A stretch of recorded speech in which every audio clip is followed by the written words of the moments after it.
Oke, selamat pagi anak-anak. Gimana kabar kalian hari ini? Baik. Perasaan kalian gimana? Senang. Tidak ada yang galau? Tidak. Alhamdulillah kalau seperti itu. Kalau perasaan senang berarti kan untuk menerima pembelajaran hari ini itu pasti akan sangat mudah sekali dan kalian memiliki perasaan yang bahagia. Oke. Sebelum kita mulai pembelajaran hari ini, mari kita berdoa terlebih dahulu. Silakan disiapkan ketua kelas. Bersiap. Doa mulai.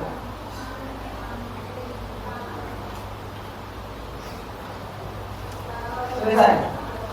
Memberi salam. Assalamualaikum warahmatullahi wabarakatuh. Waalaikumsalam warahmatullahi wabarakatuh. Baik anak-anak, sebelum kita mulai pembelajaran hari ini, Bu Yeni ingin memastikan lagi kalau kalian tadi semangat, kita harus lebih semangat lagi. Sebelum itu kita ice breaking dulu. SMP 1 Ndringu Bertakwa, berprestasi, berwawasan dan cinta lingkungan. penyemangat kita.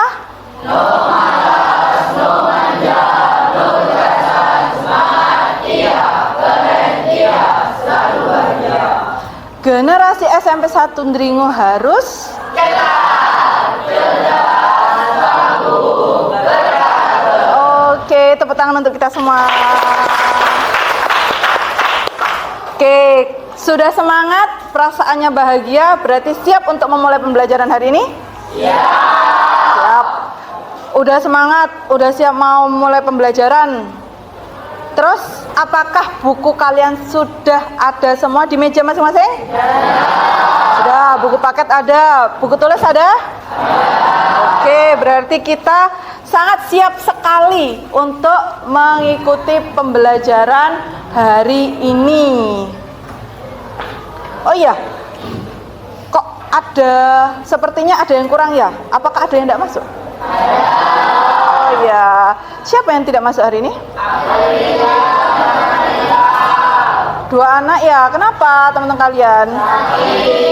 Oke, teman kalian sakit, jangan sampai kalian juga ikut sakit, berarti kalian harus menjaga kesehatan.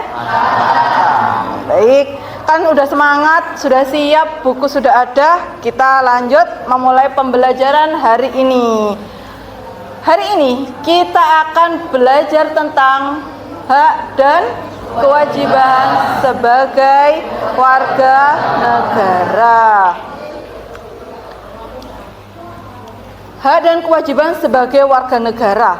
Meskipun kamu belum berusia 17 tahun, tetapi kamu begitu dilahirkan di Indonesia, otomatis kamu sudah menyandang sebagai warga negara Indonesia. Bu Yeni akan menjelaskan tentang tujuan pembelajaran kita hari ini. Yang pertama, mengidentifikasi berbagai hak dan kewajiban warga negara yang sudah diatur dalam Undang-Undang Dasar Negara Republik Indonesia tahun 1945 dengan tepat.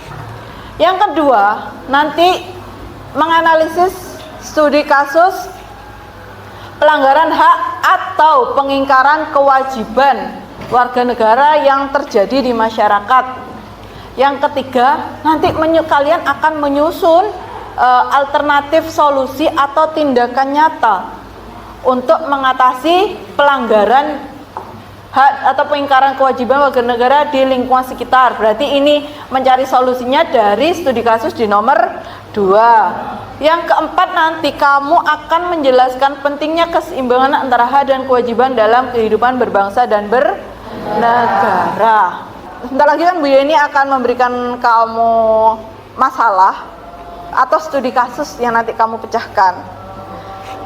Ini berkelompok ya. Ini tempat duduknya kan sudah berkelompok. sudah berkelompok. Kelompok 1, kelompok 2, kelompok 3, kelompok 4, kelompok 5. Nanti ya. Nanti Bu Yeni akan memberikan sebuah studi kasus. Studi kasus tersebut kamu analisis.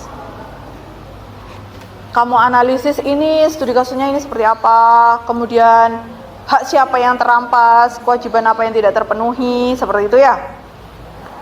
Mungkin ada yang saya tidak mau Bu menganalisis, saya maunya yang lain daripada yang lain, tidak mau menganalisis. Mungkin ada yang pengen membuat poster,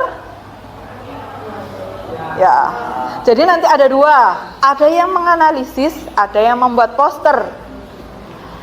Kalau yang menganalisis, tentunya kamu menganalisis seperti yang sudah Bu Yeni jelaskan, apa saja yang harus kamu analisis di dalam studi kasus tersebut. Bagi yang membuat poster, selain membuat poster atau membuat gambar, apalagi yang harus nanti kamu gali dalam studi kasus tersebut? Makna, penjelasan dari gambar tersebut. Tapi yang pertama kali apa yang harus kamu tentukan? Tema dan konsepnya. Tema dan konsepnya itu yang harus ditentukan. Setelah kamu melihat, oh saya mendapatkan kasus seperti ini, berarti saya nanti membuat konsep seperti ini. Otomatis itu dengan kerja kelompok satu tim ya, saling memberikan ide atau masukan. Oke, kita buat kelompok. Kalian hari ini selain membawa buku paket juga membawa handphone untuk mengakses kasus yang nantinya akan Bu Yeni bagikan. Oke, silakan mengambil handphonenya dari kelompok 1 dulu.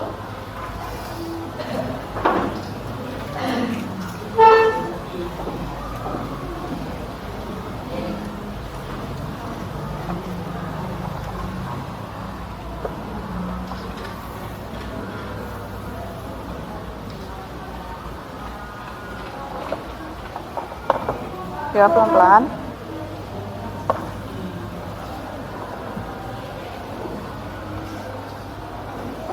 Oke, silakan kelompok 2.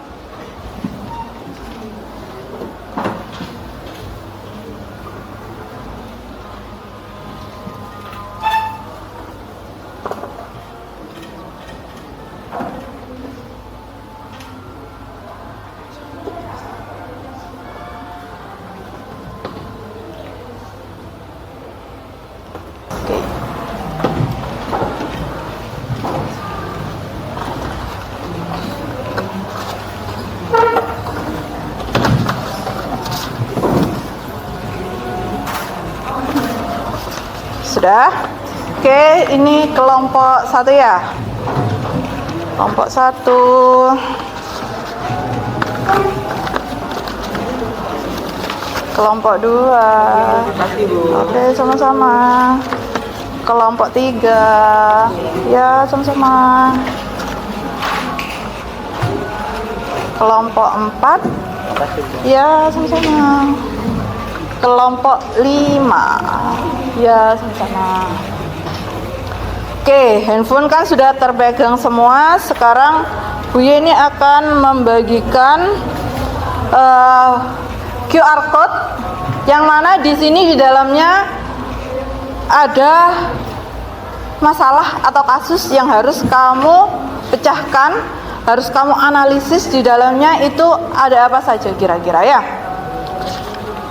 Tadi kelompok 1 mau menganalisis atau membuat poster?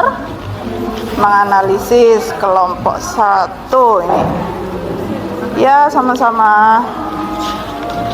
Kemudian kelompok 2 mau menganalisis atau membuat poster? Menganalisis. Menganalisis. Oke. Kelompok 3 mau membuat Poster. Oh, membuat poster. Oke. Nih, kelompok 3. Ya, sama-sama. Kelompok 4 mau membuat poster. Silahkan. Kasih. Ya, sama-sama. Kelompok 5 mau membuat apa?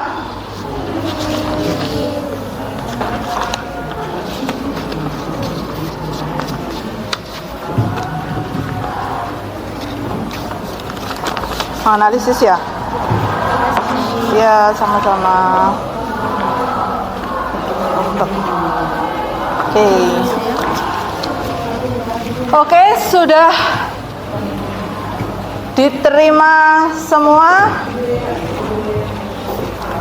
Oke, sudah menerima semua ya. Sebentar. Jangan di-scan dulu. Bu Yeni akan menjelaskan apa yang ada di dalamnya. Di situ kan sudah ada QR code. Satu kelompok memiliki satu QR code yang harus di-scan oleh seluruh anggota kelompok. Ya, setelah di-scan, kalian lihat, kalian perhatikan kasus yang kalian terima seperti apa. Oke, setelah dilihat, ditonton sampai habis, barulah kalian satu sama lain bertukar pikiran atau bertukar sudut pandang. Kira-kira ini apa yang salah, ini siapa yang salah, kemudian kira-kira ini harus bagaimana. Nah, di LKPD yang sudah Bu Yeni berikan ke kalian, kalian bisa mengambil jawabannya itu dengan menonton berita atau kasus yang sudah Bu Yeni bagikan tersebut. Bagi yang poster, jangan lupa selain digambar juga diberikan penjelasan. Yang poster ada di kelompok 3 sama di kelompok 4. Berarti nanti ada 2 kelompok yang membuat poster, berarti yang 3 kelompok nanti menganalisis. Oke, bisa di-scan sekarang bergantian. Kalian juga bisa menggunakan buku paket sebagai sarana literasi tambahan ya.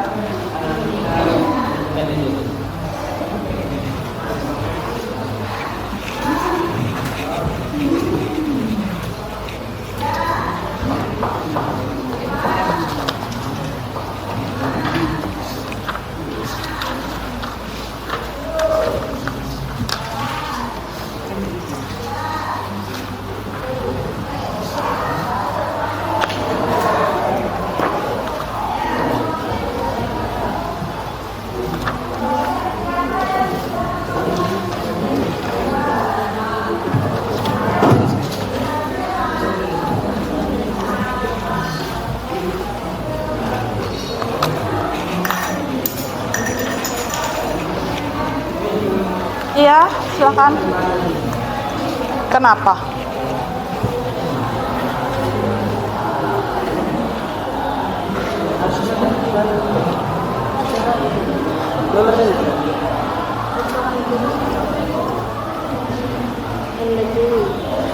Tidak bisa? Semua satu kelompok? Oh iya. Oh iya, sudah bisa Bu. Sudah bisa. Oh sudah ya, mungkin terkendala jaringan ya. Ya. Ayo simak dulu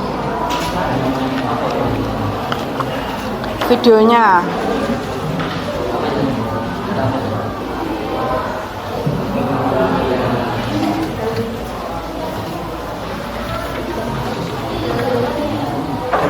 Ya, Bisa ya?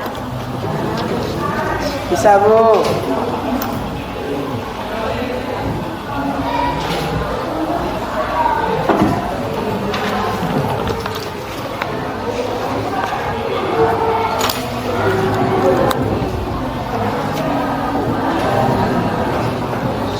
Kelompok 1 dapat masalah apa? Oke, jalan berlubang. Oke, disimak ya videonya. Iya. Kelompok 2 mendapat masalah apa? Krisis air bersih, Bu. Krisis air bersih. Oke.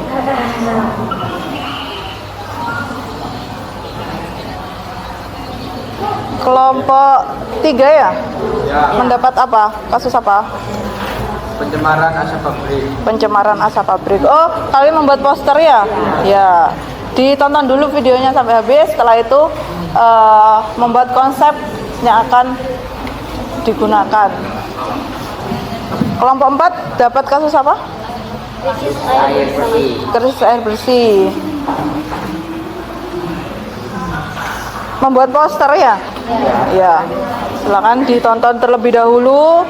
Kemudian nanti tentukan konsepnya seperti apa. Iya? Pertanyaannya tidak. Ulang apa enggak? Boleh ditulis, boleh. Tidak. Tidak juga tidak apa-apa. Iya.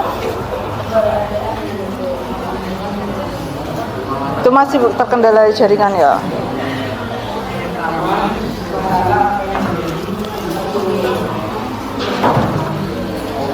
Kelompok 5 dapat apa?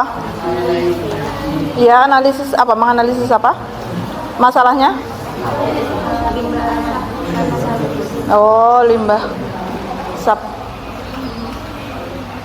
Ya, silakan.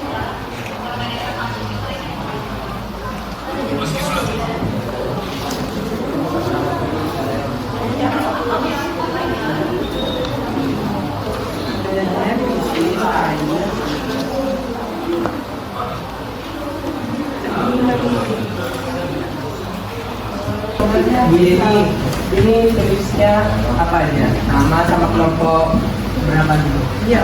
Ya. Semua anggota kelompoknya ditulis. Kemudian nanti pada saat presentasi itu semuanya maju. Kan itu kumpulan dari pemikiran anggota kelompok. Jadi nanti maju semua ya. Iya. Jangan lupa nama kelompoknya ditulis.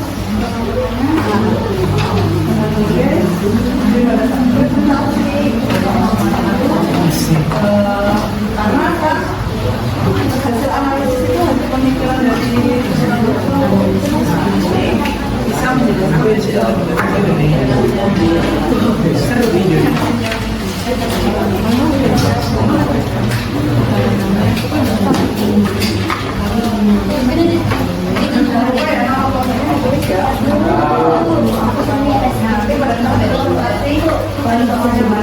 karena itu kan yang itu seluruh pemikiran dari yang kelompok ya.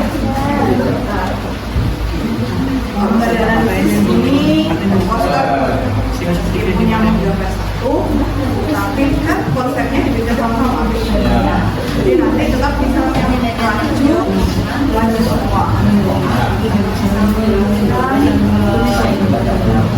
Makna dari tentukan nama kelompoknya ya. Tinggal memberi nama. Kemudian menganalisisnya ada yang sudah selesai? Sudah? Sudah? Menganalisisnya? Oke, karena menganalisis sudah selesai, membuat poster juga sudah selesai. Oke, kita lanjut ke presentasi. Presentasi hasil analisis masalah. Oke. Kelompok mana yang ingin maju terlebih dahulu dengan sukarela memberikan analisisnya, memaparkan analisisnya, atau dari yang poster dulu?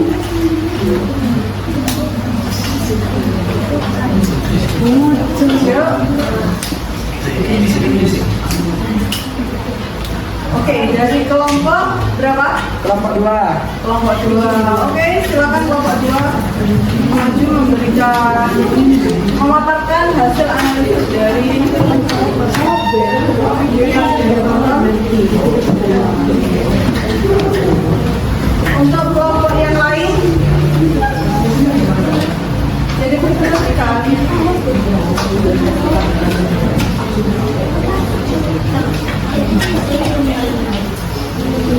Bisa masuk? Oke, bisa diperhatikan ya semuanya. Temannya sedang memaparkan hasil analisa mereka, dan yang lain boleh mengomentari. Silakan mempersiapkan pertanyaan terkait pemaparan mereka. Oke, silakan mohon. Assalamualaikum warahmatullahi wabarakatuh. Waalaikumsalam warahmatullahi wabarakatuh. Kami dari kelompok 2 akan mempresentasikan hasil analisis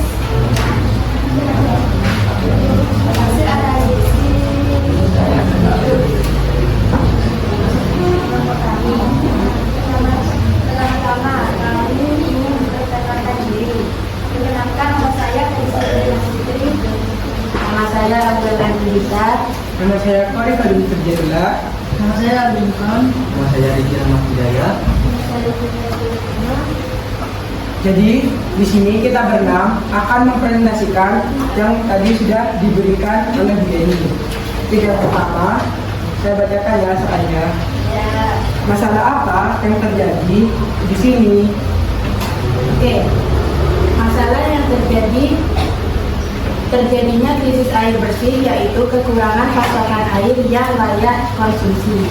Yang kedua, bisa meliputi pencemaran air, kekeringan, atau buruknya infrastruktur air bersih. Itu pertanyaan nomor 2. Siapa yang dirugikan? Yang dirugikan di sini adalah masyarakat, khususnya yang tinggal di daerah terdampak kekurangan air. 2. Anak-anak, lansia, ataupun kelompok yang rentan. Setelah itu, petani dan pelaku usaha kecil yang memerlukan air bersih. Nomor 3. Siapa yang seharusnya bertanggung jawab? Yang bertanggung jawab atas masalah ini adalah pemerintah daerah dan pusat, karena bertanggung jawab besar termasuk karena bertanggung jawab dasar termasuk air bersih. 2. Pengusaha atau industri jika mereka mencemari sumber air. 3. Masyarakat bila terjadi perilaku tidak bertanggung jawab dalam menggunakan dan mengelola air. Untuk nomor 4, mengidentifikasi hak atau kewajiban yang terkait dengan kasus tersebut berdasarkan UUD NKRI tahun 1945, misalnya hak atas lingkungan hidup yang baik, kewajiban menjaga kebersihan lingkungan. Oke, kita dari hak dulu. Haknya ada di pasal 28 ayat 1 yang berbunyi, setiap orang berhak hidup sejahtera lahir dan batin, bertempat tinggal, mendapat lingkungan hidup yang baik dan sehat. Setelah itu kewajiban terdapat pada pasal 28J ayat 1 yang berbunyi, setiap orang wajib menghormati hak asasi orang lain dan kewajiban menjaga lingkungan dan tidak merusak sumber daya alam termasuk air bersih. Untuk pertanyaan yang terakhir, menganalisis siapa yang melanggar atau mengingkari dan siapa pula yang dirugikan. Oke, yang pertama, yang melanggar atau mengingkari. Yang pertama, pemerintah jika gagal menyediakan infrastruktur dan pengawasan lingkungan. Kedua, industri atau pabrik jika membuang limbah ke sungai atau sumber air. Yang ketiga, masyarakat jika membuang sampah ke sungai atau danau. Setelah itu, yang dirugikan. Yang dirugikan yaitu warga yang kehilangan akses terhadap air bersih. Setelah itu, generasi muda yang terdampak jangka panjang dari kerusakan lingkungan. Setelah itu, ekosistem juga dirugikan. Kehidupan juga dirugikan. Ekosistem dan kehidupannya di sekitar sumber air dirugikan. Nah, teman-teman semua, kalian sudah mendengarkan hasil presentasi yang dari kelompok kami yang kamu sudah identifikasi dari video atau masalah yang telah diberikan oleh dia ini. Adakah dari teman-teman semua mungkin ada yang belum ngerti atau kami menjelaskan terlalu terburu-buru? Apakah ada yang mau bertanya? Bisa diperhatikan ditanyakan ya. Ya, silakan.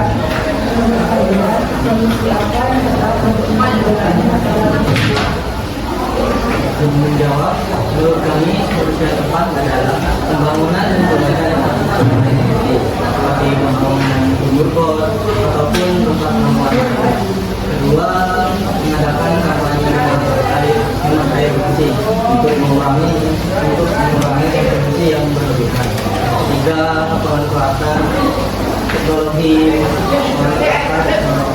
penyaringan maupun daur ulang, terutama di daerah yang mengalami kekeringan hidroponik.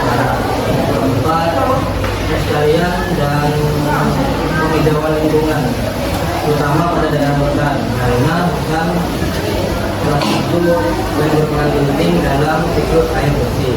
Terakhir, mungkin cara pengolahan limbah industri maupun domestik untuk mengurangi pencemaran sumber air.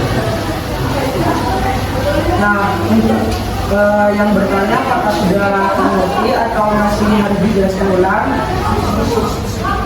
Cukup.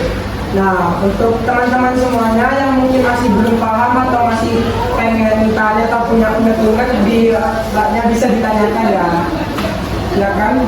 Menurut kalian, apa yang sebaiknya dilakukan oleh masyarakat? Izin menjawab. Jelasnya dilakukan oleh masyarakat adalah menghemat air dalam penggunaan sehari-hari, tidak membuang sampah sembarangan seperti membuang sampah di sungai atau di danau dan lain-lain.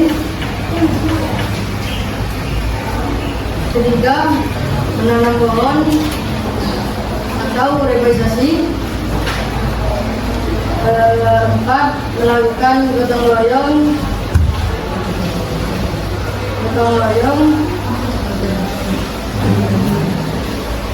agar lingkungan tetap bersih. Keempat,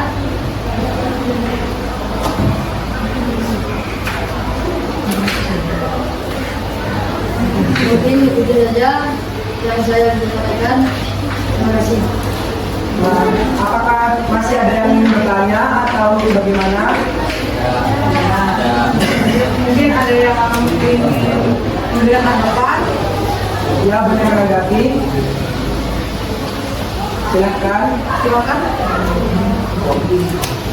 Ada yang akan ingin memberikan tanggapan atau ingin menambahi dari jawaban kelompok 2 dari pertanyaan yang pertama. Ada jawaban yang lain yang mungkin bisa disampaikan ke temannya biar tahu. Biar lebih paham, atau kalian memiliki jawaban sendiri? Ya, Oh, saya tidak setuju dengan jawaban kelompok 2, saya punya jawaban sendiri. Silakan. Tidak ada.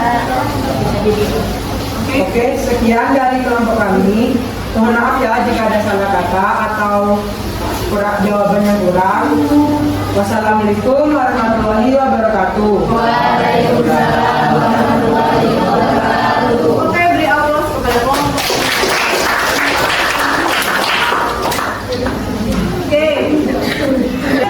Bu, kita belajarnya ada yang menunjukkan kenapa kita malah membahas masalah yang ada. Ya, ada mungkin yang mau memberikan pernyataan apa hubungannya hak dan kewajiban dengan masalah yang ingin diberikan pada kalian? Saya, Ya, silakan. kita itu kan sebagai manusia kita itu berhak untuk menghirup udara yang segar. Nah, untuk mendapatkan hak itu kita itu harus menjaga lingkungan kita. Ya, Jadi kewajiban kita itu harus membersihkan sampah yang ada di sekitar kita. Terus juga nggak boleh bakar sampah sembarangan supaya kita bisa mendapatkan hak kita yaitu menghirup udara yang segar dan bersih. oke, terima kasih Yunita. Nah, itu kesimpulan dari pembelajaran